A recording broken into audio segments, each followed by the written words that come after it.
Hi, my name is Wendy Waring. I'm very pleased to be participating in this near future ecofiction panel readings get together to support the Edmonton bid for 2030. I'm reading to you from my novel, The Hunger of Those Who Built It. The Hunger of Those Who Built It is coming out with Stelliform Press in the spring. Stelliform is an independent press located in Hamilton, Canada, and it specializes in work that addresses the climate emergency through the lens of intersectional environmental justice. They publish award-winning genre fiction, literary fiction, and creative nonfiction. So check them out. The Hunger of Those Who Built It is a near-future tale of climate apartheid and family betrayal. The action takes place over two periods, in Day After Tomorrow, Paris, and near 2050. It's the story of two mixed heritage working class sisters, Diane Griffiths, a green visionary with blinders, and her clandestine sister, Helen, and Lou, Helen's daughter, who is a queer rebel. Why Paris, though, you might ask? For me, Paris is a city of contradiction. On one hand, it was during 2015 COP in Paris where almost 200 countries agreed to reduce greenhouse gases. And Paris has showcased many efforts to do this, greening roofs and school courtyards, slowing or entirely banning traffic from the inner city, supporting extensive public transport, and more. And these efforts make Paris a kind of poster child of contemporary urban transformation that looks climate catastrophe right in the eye. On the other hand, central Paris, those 20 arrondissements that are surrounded by the périphérique, are extremely wealthy. So what happens when climate catastrophe hits the fan? When heat waves impinge on everyone's comfort and health? When food scarcity, which is already walking abroad, threatens those wealthy people? Onto this near-future stage walks my protagonist, Diane Griffith, a sustainable agronomy engineer from working-class Boston. Diane has visions for livable, zero-footprint cities, but also a debilitating case of false consciousness. She believes in solutions generated through late capitalism. Her radical sister Helen? Not so much.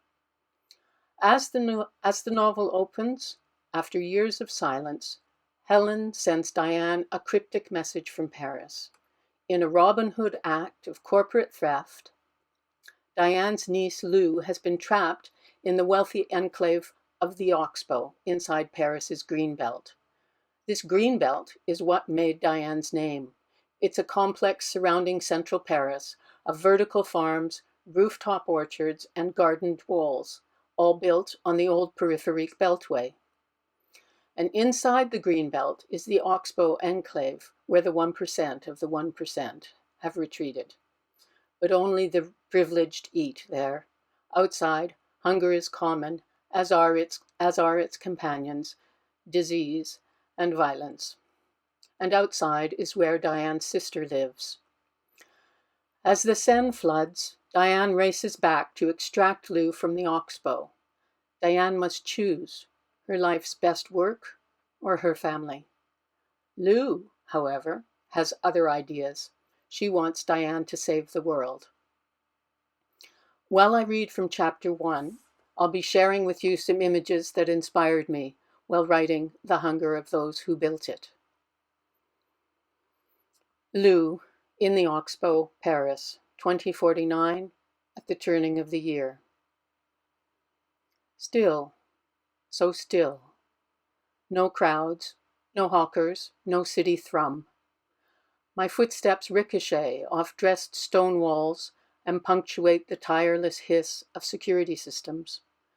The metro rumbles deep beneath me, but here in the Oxbow, all the stations are restricted. It's just over the wall, but Paris could be another country.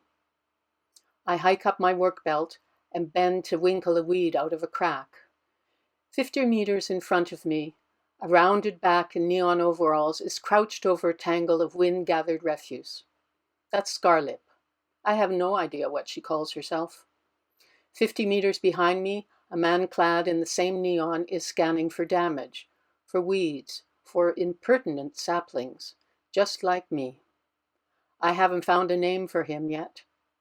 From time to time, we duck our heads and report to the torques around our necks. Garbage, too heavy to lift alone.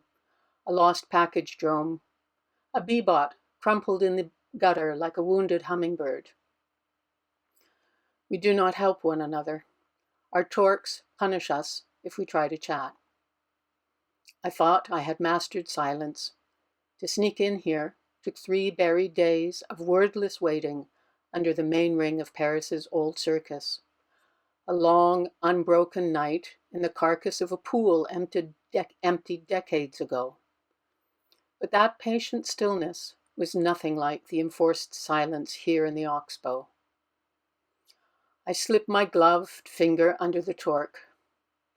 I understand the need to keep track of us, but why muzzle us? To make us work like machines? In the field notes you left behind, Auntie D, you wrote, "The greatest danger to design is what you don't know that you don't know." I didn't really get that before. Is that why I started talking to you, Auntie D? Growing up, I wanted to ask you so much. After you left, I watched your star rise in a troubled sky. Every birthday greeting came from a new country. I turned 11, and you were in Costa Rica. 12 was Peru. I came of age, and you'd come back to Europe, though not to us. You don't leave the safety of the Swiss cantons. Now people come to you. I want to know how you've coped so long with working alone, whether being a tech legend is enough. On my third and last dark evening under the circus, I fumbled across the swimming pool's cracked floor and, pit blind, pushed my ear to the floorboards. Above me, I could hear the clang of metal, the technicians fine-tuning something they called the cones. Eventually, cramp forced me to my knees. Murmurs trailed footsteps. I still didn't know how they would pick the workers. Would I be chosen? After the rumblings of the metro stopped, I placed in front of me the only device I'd brought down here, one nothing could ping or trace. I turned the hourglass over, and alone in the lightless pool, watched the phosphorescent sand drain. When the last grain dropped, I whispered, "Happy New Year." Above, all was silent. I climbed into the ring to wait for my chance. We were close to 200 milling in the circus's main ring. In front of us were double-gated booths topped with large upside-down funnels. Were these the cones I'd heard the techie talking about? I loitered at the back, gazing up at the guy wires and trapezes and rings of gaily painted seating, afraid that even without a biochip, I was still too well fed, my teeth too good, my fake dossier too suspect. I entered a booth. The hood descended. Voices cycled through nonsense until I heard a language I spoke. Turkish. I answered, gave the name we'd invented, and readied my prepared history. I didn't reveal I spoke French or English. The back gate opened. I walked forward, and a robotic arm fastened a collar around my neck. The torque. A tinny voice from its tethered earbuds informed me it would be temporary. Firm instructions propelled me toward a group in the upper seats. How clever, I thought. They've sorted us into language groups. But in the end, no. Of the 7 of us in my crew, no one else spoke Turkish. Any camp pigeon born of years of enforced proximity was useless. Everyone on my team was taken from different camps. The torques tightened, and our attempts to speak stopped. The others didn't seem worried. For them, 12 voiceless weeks wearing a torque was worth it for the resident's biochip they'd get in exchange at the end of their indenture. They loaded us into the bowels of a barge on the Canal Saint-Martin. The sounds of Paris before dawn, the bristle of street cleaners, the jingling bells of delivery bikes, the low horns of barges passed through the hull, muted. At Notre Dame, The bells were ringing 8 o'clock.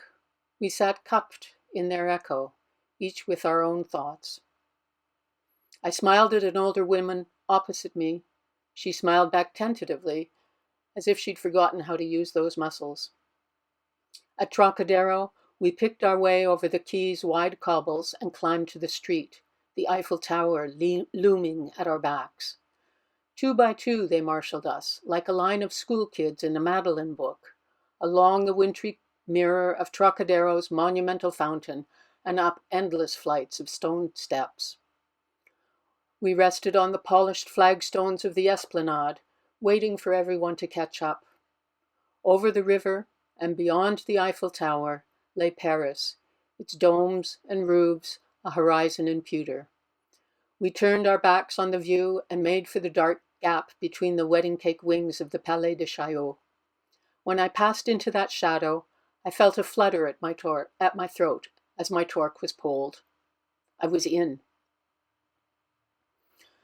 I pull off my work gloves and stretch my back. A driverless rickshaw skirts past me and weaves up the street, swooping with uncanny precision around each neon-coated worker. Its passenger, an old white man with white hair, looks away. He's the first resident I've seen all day.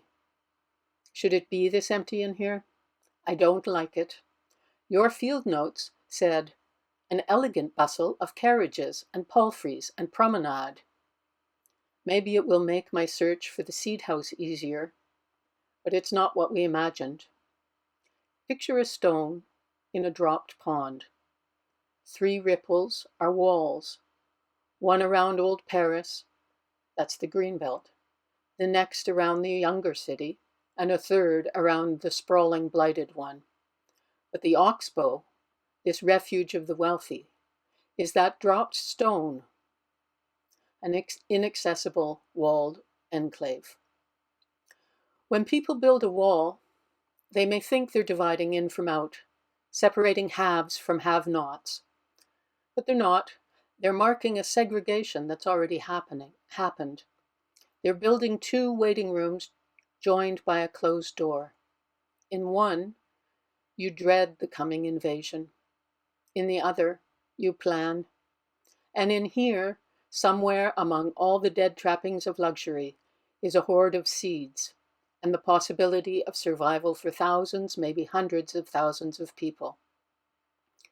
If I get caught, they'll think I was here for gain, for jewels, for goods, for gold.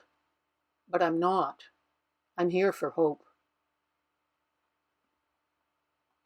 Thank you for listening. You can find me on Blue Sky as Wendy Waring, or elsewhere as wendy.e.waring. Hope to meet you in Montreal in 2027 and in Edmonton in 2030. Thanks a lot again. Bye.